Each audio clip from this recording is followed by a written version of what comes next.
On va parler d'un truc important là, qui passe sous les radars, dont personne ne parle et qui est d'une gravité extrême. Alors reste bien jusqu'au bout et partage cette vidéo s'il te plaît.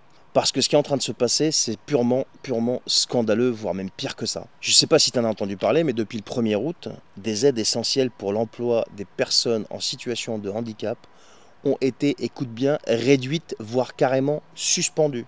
Et tout ça du jour au lendemain, sans prévenir.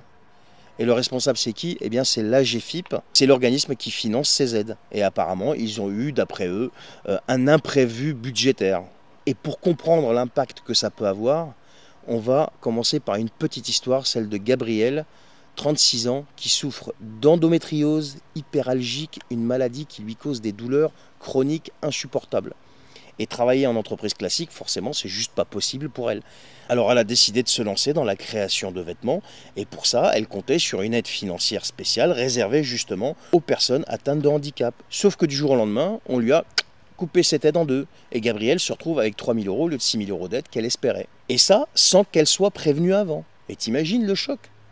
Et t'imagines si cette personne s'était organisée et avait tout budgété et compagnie pour démarrer et là on lui dit bah non, bah t'auras 50% en fait.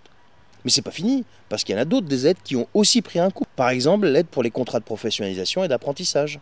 Eh bien, ça a été réduit aussi. Et l'aide pour adapter les postes de travail, eh bien, elle ne couvre plus que 90% des coûts liés à la compensation du handicap. C'est un effet domino. Et le pire, c'est que ces aides, elles étaient super importantes pour pouvoir convaincre les entreprises d'embaucher des personnes justement en situation de handicap. Et là, tu te dis, bah, comment ça va se passer pour eux maintenant? Eh bien, c'est pas compliqué. Les entreprises vont finir par se dire que, désolé, on ne peut pas adapter le poste, l'aide est réduite. Et ça, c'est une galère. Bah oui, parce que les entreprises, elles ne peuvent pas adapter les postes comme ça, déjà que c'est tendu pour eux. Il leur faut justement ces aides pour pouvoir le faire. Et ce qui est dégueulasse, c'est que ça arrive alors que le nombre de personnes en situation de handicap dans la population active est en hausse. On parle de 4%. Mais le taux de chômage, lui, reste super élevé pour eux.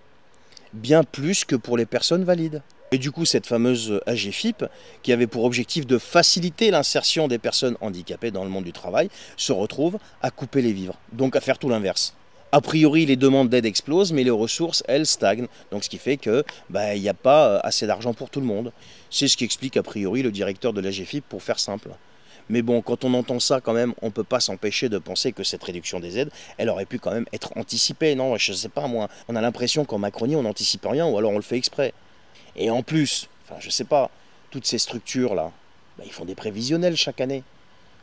Il y a des politiciens, il y a des ministres pour ça, qui sont en charge de ça. Ils ne peuvent pas le prévoir, ils ne peuvent pas l'anticiper.